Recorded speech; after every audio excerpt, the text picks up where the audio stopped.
Morning, John. Morning. We have here the bridge that connects the north side of Missoula, which is there, to the main part of town. We're just immediately adjacent to downtown here. For many, many years, that north side was kind of separated from town by these railroad tracks, and residents sort of were in the habit of just waltzing across the tracks. And some years ago, the railroad decided they didn't want people walking across the tracks for liability reasons and so on. And the alternative is an undercrossing, a sidewalk that goes under the tracks. It's kind of a long, dark, uncomfortable tunnel. And the residents got organized, worked with the railroad to have an at-grade crossing, which, as it turned out, never worked out at all. But the process generated a lot of Northside resident interest in having an effective way to get from the north side over to here.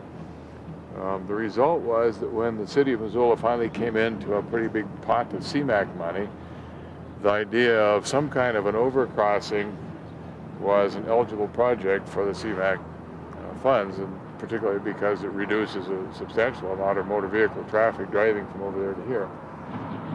We had some real interesting challenges in building this, or actually in designing it. One was that because we've got to clear the tracks, you've got to be higher than normally you would. I don't remember the dimension. I think it's 26 feet or approximately that. Well, they want to get their double stack container trains underneath. You have to get everything underneath it. The consequence of that is that when you have the slope that's required to meet ADA standards, to have a ramp that would connect to that much height, you'd have more than a block long of a ramp. And as you can see around here, there isn't a convenient place to run a ramp out that would be for an entire block. So we built it in a way that's got kind of a circular ramp with a resting spot at every corner. And it's turned out to work very well. But part of the project was to build into it elevators for any kind of people who aren't able to get up and down the ramp. You might find it tiring to go up a ramp that tall. Well, you might, or if you're an older person and you've got a little tow cart full of groceries, for example, or whatever. If you're a mother with a toddler in your little bicycle buggy behind you. And so these are large elevators, big enough to hold a bike with a trailer, and we've got one at each end. And here we have a structure that I think most folks have felt is not only a real attractive structure to this part of Missoula's skyline, but it's really functional. We get just an enormous amount of comment on how important it is for people to be able to get from that side of town to here. And from this view, and I imagine with the camera you can see the fence that's got barbed wire on top of it. The railroad is real serious about not having people cross at grade. So it turns out this is a real viable thing. And of course, the time we've been here, we're seeing people using this. It looks, I can't see, it looks like an older lady now has just found her way across with a bicycle. You know, if you had a situation where you just had a single rail track or double railroad track, an at-grade crossing would probably make sense. Yeah. But when you have a situation with the railroad yard, with a lot of trains switching back and forth on a large number of tracks, it is a situation where the railroad's going to want to prevent grade level crossing. Yeah. That's why you don't have streets going through, you don't have pedestrians going through. So that is one of the situations where a pedestrian bridge is essential. Mm-hmm. Other places where you need one would be crossing an interstate highway, crossing a river. There's generally been a movement away from pedestrian bridges because people don't like them. They don't like going up the long ramps. But a situation like a rail yard, they're essential. And as we can see, it is well used, and because it's unrealistic to expect people to go half a mile or a mile out of their way. It's unrealistic to expect people to use a very long tunnel that's inherently going to be kind of spooky and uncomfortable. And here we've got, if we look, we've got two pedestrians coming across, a bike that just came up and is going that way, another bike coming down faster here, and an older lady is walking her bicycle down. It's kind of interesting, the variety of people that are using it, and this is a fairly quiet Saturday morning. And where you have barriers like a railroad yard, getting the bridge across the barriers is essential, and we can see how important it was to connect these neighborhoods. Yeah, it was very important. We've got a kind of an oddity in the construction process. You can't just stand out in the middle of the railroad tracks with the trains coming by and build the bridge. So what we did, we built the tower at each end, and then the whole center span was assembled over here on what's now a lot that's actually being built into another building. And we had permission from the railroad, and I don't remember now if it was a 10-hour or a 6-hour window, but that was the amount of time that they were willing to hold the trains and move in here with all the equipment, hoist the center span in and bolt it into place. And we were done in something like 2 hours less than the amount of time window that we had to do that. It was a just very interesting process, kind of instant bridge.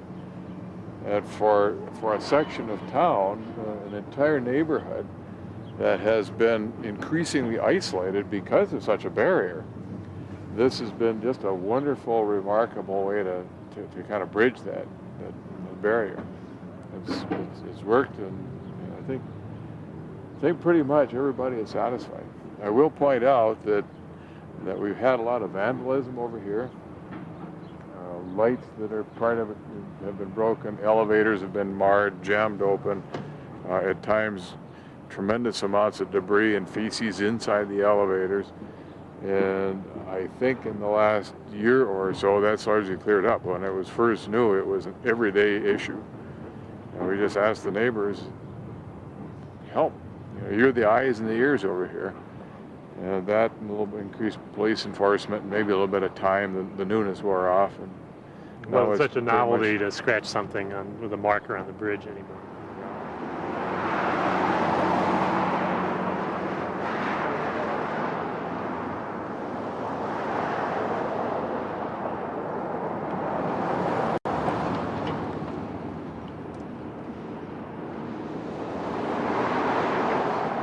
And the pedestrian have got 80 feet to get across. So it's the whole thing, and right now we've got an engineering contract out to evaluate this whole thing and figure out how are we going to solve this problem.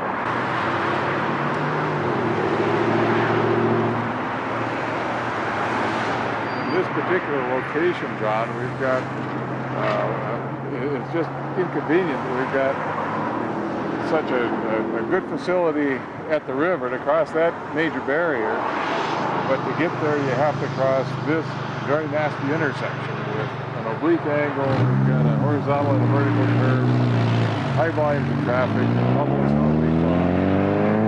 The geometry of this intersection is such that there is not a convenient way for pedestrians to get across it. It's one of those things that we simply can't figure out how are you going to make it good for pedestrians and good for motor vehicle traffic both. The engineers will tell us, well, if you look at the numbers, when you count all directions, you got 30 to 40,000 vehicles a day coming through there, and you probably got maybe 200 pedestrians a day. You can't rebuild an intersection so it only manages for pedestrians. It's got to manage for that volume of traffic because those are people too.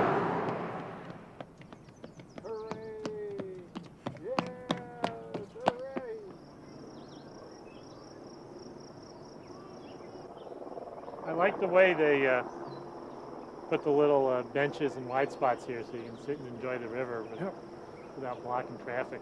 Yep. It costs a little extra, but we insisted on when we were designing it. And the same thing on the railroad bridge. We have a little place in the middle to stop and look. Yeah, they're places for people. Like, what about addressing the issue of, you mentioned this is like a place for people, that other people have a resistance to the notion of trusting the public at large. Meaning, like the old paradigm of like the car, the lack of sidewalk, that driving, one thing it has going for it, there's nothing to destroy. It's so barren, and it's so sort of like people unfriendly. There's nothing to take away and there's nothing to deface because it's already empty. But I guess my question is, how do you approach that issue on any kind of project like this one that involves a high level of public trust, that the public is going to use and respect the expensive amenities that are provided for them. Well, that's a great question. It's a problem, and I think one of the things you have to do is create places that are nice enough that people will want to preserve them, that they feel it's valuable, and once you start doing that, it may take a little while for that to trickle down, and for the teenagers and the other folks that get drunk on Saturday night and want to go create havoc, before that sort of sinks in. But when you've been dealing with the barren landscape of the high-speed roads with nothing there for people, it can take a while to turn around. Dan Burden with Walkable Communities, who spends more time going around the country doing stuff for pedestrians than anybody, has a slidey of town in Colorado, not that far from Littleton, where which is sort of your faceless suburbia with no place, and they have a new park there, and his slide shows the restrooms, and the restrooms are porta potties. And Dan's question was, why don't they do something nicer? When are they going to do the permanent thing? And the response was, well, we can't do anything nicer than this because the kids will just destroy it. And that's pretty sad commentary on society when the best you can do is porta potties, because you don't want to invest in anything better because it'll be destroyed by your own children.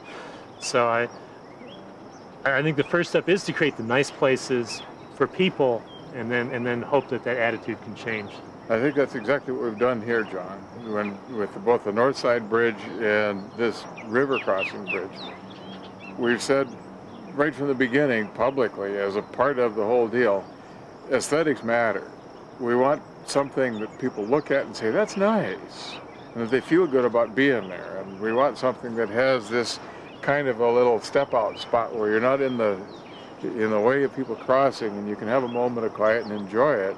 But also we do it with a certain amount of color and some design that's attractive to look at.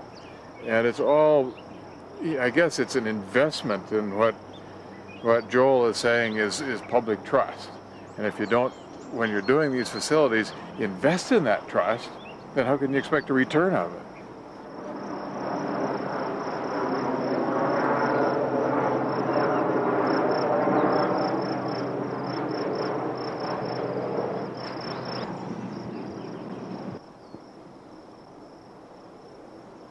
One of the reasons that we do these kind of facilities is that we think people like to be connected.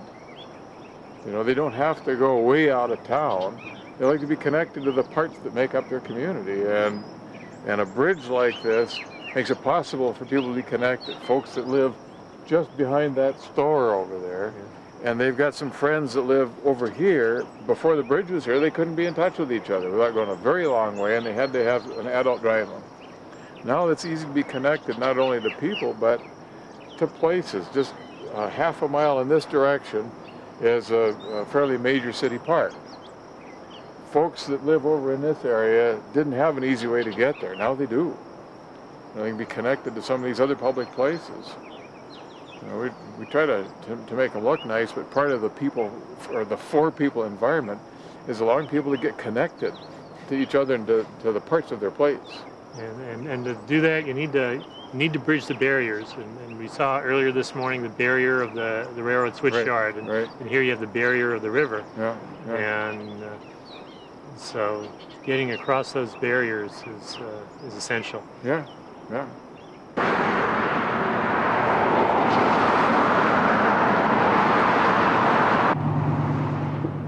We got across that last intersection, went across that lovely bridge across the river, connected up to this trail, and took this trail down here.